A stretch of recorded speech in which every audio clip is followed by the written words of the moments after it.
মধ্যপ্রাচ্যে যখন যুদ্ধের দামামা বাজে তখন তার প্রতিধ্বনি শোনা যায় মস্কোর ক্রেমলিনে। গত ফেব্রুয়ারি থেকে শুরু হওয়া ইরান যুক্তরাষ্ট্র ও ইসরায়েল যুদ্ধ বিশ্বকে আধুনিক ইতিহাসের সবচেয়ে ভয়াবহ জ্বালানি সংকটে ফেলে দিয়েছে। কিন্তু এই ধ্বংসলীলার মাঝেও এক অবাক করা তথ্য সামনে আসছে। রয়টার্সের সাম্প্রতিক এক গবেষণা বলছে এই যুদ্ধের ফলে রাশিয়ার তেল খাতের আয় মাত্র এক মাসেই দ্বিগুণ হতে চলেছে।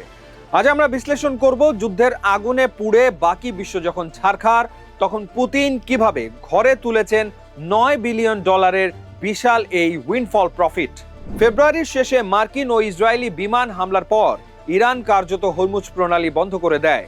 মনে রাখবেন, বিশ্বের মোট তেলের 1/5 এই পথ দিয়ে প্রবাহিত হয়। এর ফলে বিশ্ববাজারে ব্রেন্ট ক্রুড অয়েলের দাম হু হু করে বেড়ে $100 ছাড়িয়ে গেছে।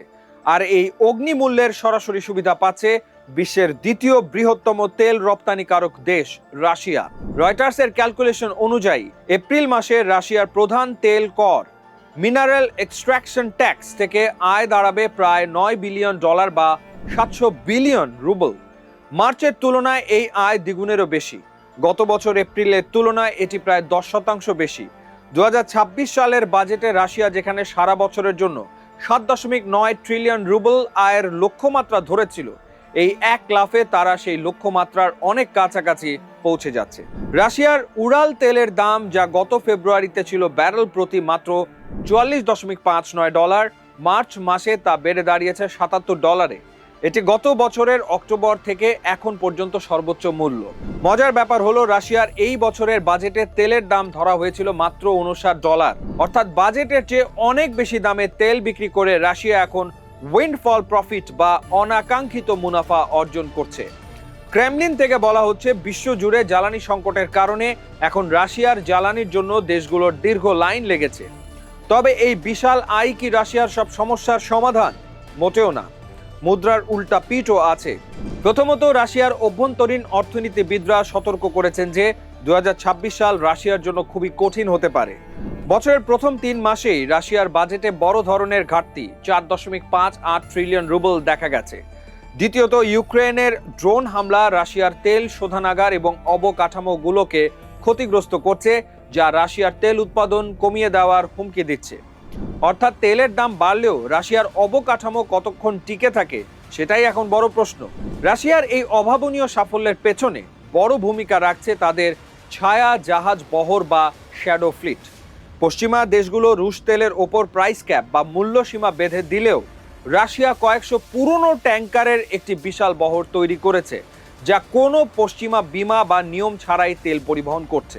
বর্তমান ইরান সংকটে যখন তেলের হাহাকার তুঙ্গে, তখন এই ছায়া জাহাজগুলো ব্যবহার করে রাশিয়া সরাসরি এশিয়া ও ইউরোপের বিভিন্ন গোপন বাজারে বাজার দরের চেয়েও বেশি মূল্যে তেল সরবরাহ করছে।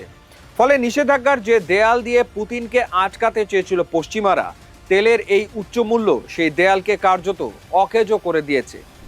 রাশিয়ার এই বর্ধিত আয় বিশ্বের অন্য দেশগুলোর জন্য এক অশনি সংকেত। তেলের দাম বাড়ার মানে হলো পরিবহন খরচ বৃদ্ধি, যার সরাসরি প্রভাব পড়ছে নিত্য প্রয়োজনীয় পণ্যের দামের ওপর। একদিকে রাশিয়া $9 বিলিয়ন মুনাফা উদযাপন করছে, অন্যদিকে সাধারণ মানুষের নাভিশ্বাস উঠছে মুদ্রাস্ফীতির চাপে। বিশেষজ্ঞরা মনে করছেন, পুতিন এই জ্বালানি সংকটকে একটি অস্ত্র হিসেবে ব্যবহার করছেন, যাতে পশ্চিমা দেশগুলো তাদের অভ্যন্তরীণ জনরোষের ভয়ে ইরান বা ইউক্রেন ইস্যুতে নমনীয় হতে বাধ্য হয়। অর্থাৎ এটি কেবল টাকার হিসাব নয়, বরং বিশ্বকে নিজের শর্তে চালানোর এক বিশাল দাবার চাল। শেষ পর্যন্ত রাশিয়ার এই জয়রথ কতদিন চলবে তা নির্ভর করছে ইরান সংকটের স্থায়িত্বের ওপর। ইরান যুক্তরাষ্ট্র উত্তেজনা যত দীর্ঘ হবে, তেলের দাম তত চড়া থাকবে আর রাশিয়ার পকেট তত ভারী হবে। কিন্তু যুদ্ধের এই অস্থিরতা বিশ্ব অর্থনীতির ভিত্তি নাড়িয়ে দিচ্ছে। আপনার কি মনে হয়, তেলের এই আকাশচুম্বী দাম কি রাশিয়ার ইউক্রেন যুদ্ধের খরচ যোগাতে সাহায্য করবে? কমেন্টে জানান আপনার মতামত।